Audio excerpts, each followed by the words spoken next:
How y'all doing today? It's your boy Terrence coming back at it again with another video, and today we're gonna talk a little bit about artists and imposter syndrome.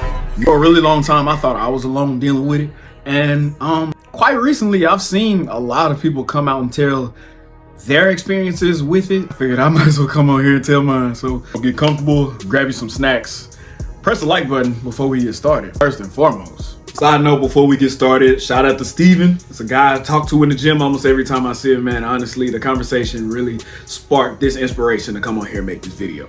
I kind of feel like sometimes it stems from perfectionism.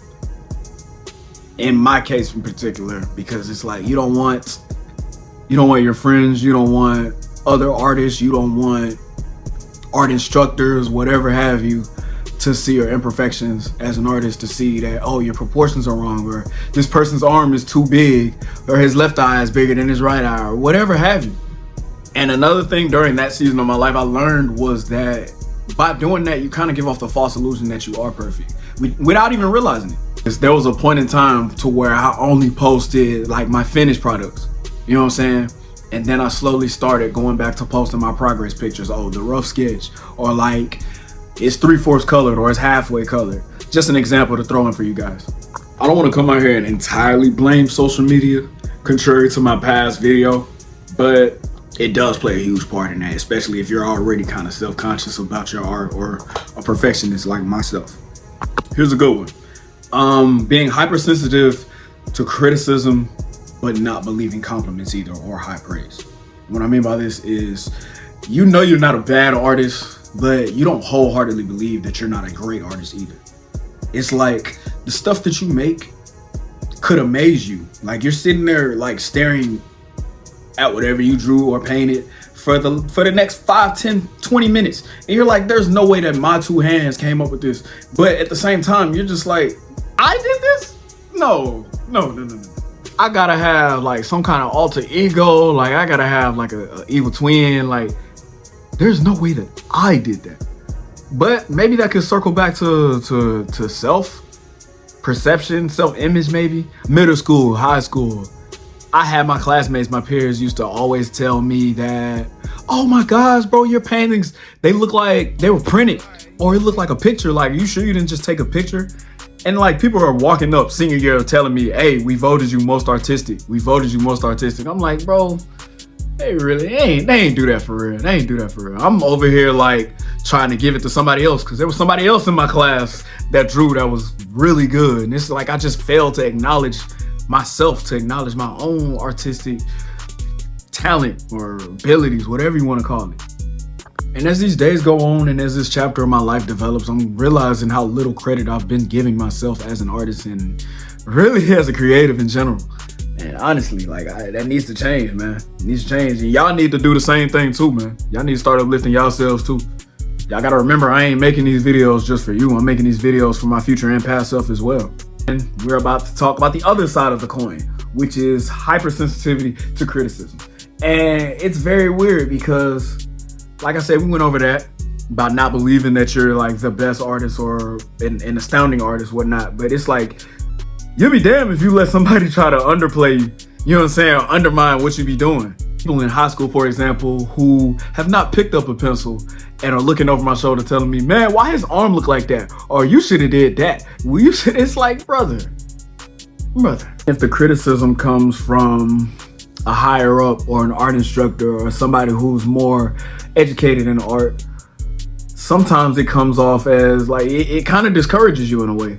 It's like, dang, like I realize how much left I have to go. I realize I have so much more work to do. Up next, we have self-worth.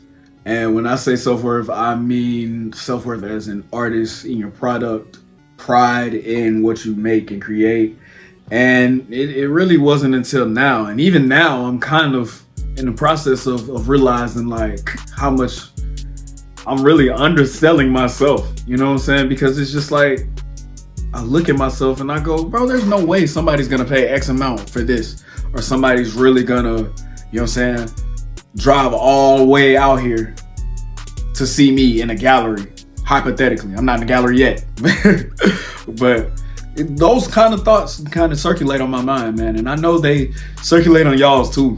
But one huge thing to combat this, I will say, is having some solid people in your circle. Not a whole lot of people in particular. You don't need a whole lot of people, but just those people who really, you know what I'm saying, are there to kind of steer you back on the path from a mental standpoint. Because I really feel like creatives, man, we are so much more mental than the average human beings, because it's just like we're in our heads. You know what I'm saying? We kind of need our imagination, our thoughts, our minds to portray whatever is going on inside onto a canvas or a piece of paper or in a book, whatever. You know what I'm saying? So it's good to have them people. Other one that I so much haven't really dealt with personally, but I know some of you may have, is being scared of being misunderstood. I may have dealt with this on a personal level, but not really an artistic level. But a lot of people, a lot of you guys, you know what I'm saying, are a lot more abstract and more imaginative than myself. So a lot of you kind of just, you know what I'm saying, just express whatever, you know what I'm saying? And a lot of y'all feel like people don't really understand y'all's work, or kind of interpret it the wrong way, or interpret it differently from what it was intended to. And honestly, I'll say that's okay. That's okay, man. You know what I'm saying? Art is definitely, I feel, is meant to be openly interpreted. Like, it's okay to have an intended interpretation, but most certainly it's definitely okay to let people come up with it, whatever. If it don't apply, let it fly. This is really more geared towards the people who put different meanings, hidden meanings, different messages in their work. And in turn, your fear of being judged or your fear of being misunderstood kind of forces you to kind of create like stuff that you think is gonna sit well with everyone. Like, you want to be PG or PC. I want to say the closest that I can relate to that previous point was all my friends and family and all my relatives coming up to me at church one day and asking me if I was okay after posting my Annabelle drawing. They were genuinely concerned. I'll never forget one lady.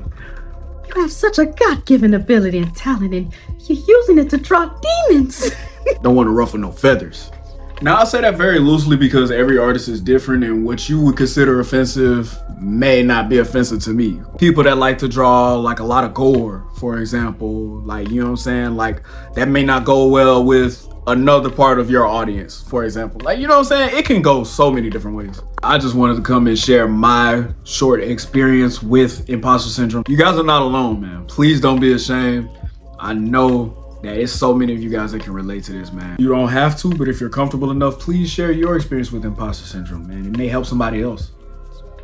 But till the next time, this has been Terrence. Peace.